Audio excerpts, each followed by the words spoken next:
कहानी की शुरुआत होती है एक सिंपल से अपार्टमेंट कॉम्प्लेक्स में, जहां एडन नाम का एक लड़का चैन की नींद सो रहा होता है। सुबह देखने में बिल्कुल नॉर्मल लगती है, लेकिन तभी एक अजीब और डरावनी सी आवाज उसे नींद से झटके से जगा देती है। उसका दिल जोर से धड़क रहा होता है। समझ नहीं आता कि ये आवाज कहाँ से आई। वो बिस्तर से उठता है और डरते हुए दरवाजे के सुराख से बाहर झांकता है, पर हॉलवे बिल्कुल खाली होता है। दिल में एक अजीब सा डर लिए वो टीवी ऑन करता है, जहाँ पर अब कोई प्रोग्राम स्क्रीन पर नहीं आ रहा था, बस चल रही थी तो एक इमरजेंसी वार्निंग कि सब अपने घर पर रहे, कोई भी बाहर ना निकले। वो हैरान भी होता है और थोड़ा डर भी जाता है। अभी वो ये सोच ही रहा होता है कि बाहर से लोगों की जोर जोर से चीखने की आवाजें आने लगती हैं। एडन भागकर बालकनी में जाता है। नीचे का मंजर देखकर उसके पैरों तले जमीन खिसक जाती है। लोग इधर उधर पागलों की तरह भाग रहे थे। हर तरफ चीखों पुकार मची हुई थी। सब कुछ तहस नहस हो गया था।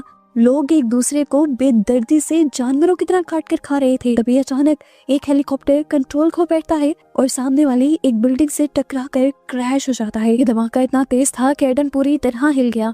फिर वो नीचे सड़क पर देखता है, जहाँ भीड़ में एक छोटी बच्ची थी। उसे लगा कि वो भटक गई होगी, लेकिन अगले ही पल वो बच्ची भयानक तरीके से अपने पास पड़े एक आदमी को जानवरों की तरह काटने लग जाती है और उस पर हमला कर देती है। ये देखकर एडन डर जाता है और समझ जाता है कि अब ये जो लोग उसे नजर आ रहे हैं ये इंसान नहीं रहे, बल्कि ज़ॉम्बीज़ बन चुके हैं। डर के मारे एडन वापस अंदर भागता है और बालकनी लॉक कर देता है। वो जानता था कि ये वायरस तेजी से फैलता है, कहीं ये वायरस उसे भी शिकार न बना ले। अब वो डर रहा था, उसके सांस फूले हुए थे। वो भी अपने आप को नॉर्मल ही कर रहा था कि तभी उसके मेन डोर पर जोर जोर से नॉक होने लगी। एडन डरते डरते सामने गया तो वहाँ पर उसका नेबर था। इंसानियत के नाते उसने दरवाजा खोल लिया, क्योंकि उससे पहले उसके नेबर ने उसे यकीन दिलवाया था कि मैं इन्फेक्टेड नहीं हूँ। वो आदमी बताता है कि मेरे दोस्तों ने मुझ पर हमला कर दिया था, लेकिन मैं किसी तरह बच आया। एडन जो इस टाइम उसके पीछे पीछे था, उसकी गर्दन पर वो काटने का निशान देख लेता है और समझ आता है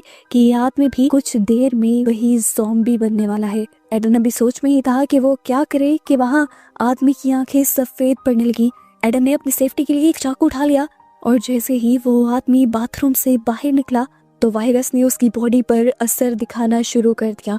आंखें उसकी पहले ही सफेद पड़ चुकी थी, अब उसकी पूरी बॉडी अजीबोगरीब तरीके से मुड़ने लग जाती है। मुंह से उसके खून आता है और वो भी एक ज़ॉम्बी में बदल जाता है। एडन चिल्लाता है कि मेरे घर से निकल जाओ, लेकिन वो आदमी अब उसी की तरफ बढ़ रहा था। अपने आप को बचाने के लिए एडन कोई चीज उठाकर उस पर मार देता है और उसे धकेलते हुए अपने घर के दरवाजे से बाहर फेंकते हुए अपने घर का दरवाजा बंद कर देता है। दरवाजे के होल से उसने देखा था कि जैसे ही उसने अपने नेबर को बाहर गिराया था, बाहर खड़े हुए सारे ज़ॉम्बीज़ भूखे शेरों की तरह उस पर टूट पड़े थे। कांपते हुए हाथों से एडन दरवाजा लॉक करता है और हैवी फर्नीचर दरवाजे के आगे लगा देता है।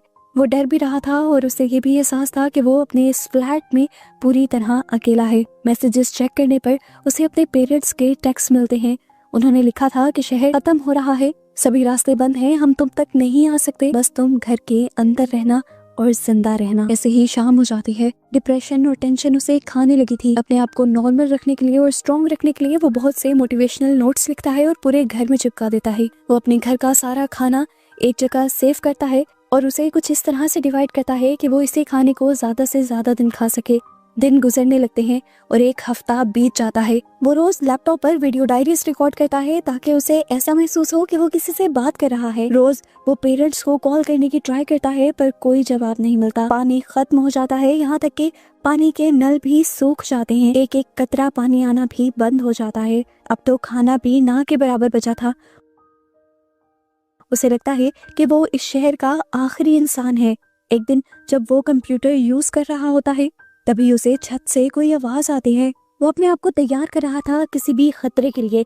एकदम से ऊपर से वेंटिलेशन टूटती है और वेंटिलेशन डक्ट के अंदर से एक ज़ॉम्बी बनी औरत अचानक से एडन के ऊपर हमला कर देती है। वो घबरा कर पीछे हटता है, पर ज़ॉम्बी फिर भी उसके ऊपर हमला करने के लिए आती है। एडन उसके आगे से निकलकर पीछे होकर उसे जख्म देते हुए उसके सर पर कोई चीज मारकर आखिर उसे मार देता है और इस मर्तबा भी बच जाता है। उसने पहली मर्तबा किसी इंसान को मारा था और वो बहुत ही ज्यादा पैनिक कर गया था। वो उस लाश को साइड पे करता है और दोबारा वेंट के सर्फ बोर्ड को ब्लॉक कर देता है और उसके ऊपर टेप शेप भी लगा देता है कि अब के बाद कोई यहाँ पर ना आए।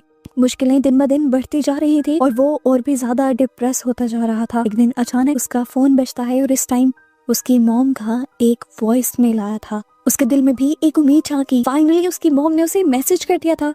वो मैसेज सुनता है, उसकी मॉम उसे बताती है कि ये ज़ॉम्बी बने लोग उनके शहर के पास आ गए हैं और अब पता नहीं वो कभी जिंदगी में मिल भी पाएंगे या नहीं। उनकी ये बातें सुनकर वो उदास ही हो रहा था कि अगले ही पल मैसेज में अजीब सा शोर सुनाई दिया। ये शोर ऐसा था कि इंसानों का नहीं लग रहा था। साफ जाहिर था कि ज़ॉम्बीज उसके मॉम डैड पर हमला कर चुके हैं। इसके बाद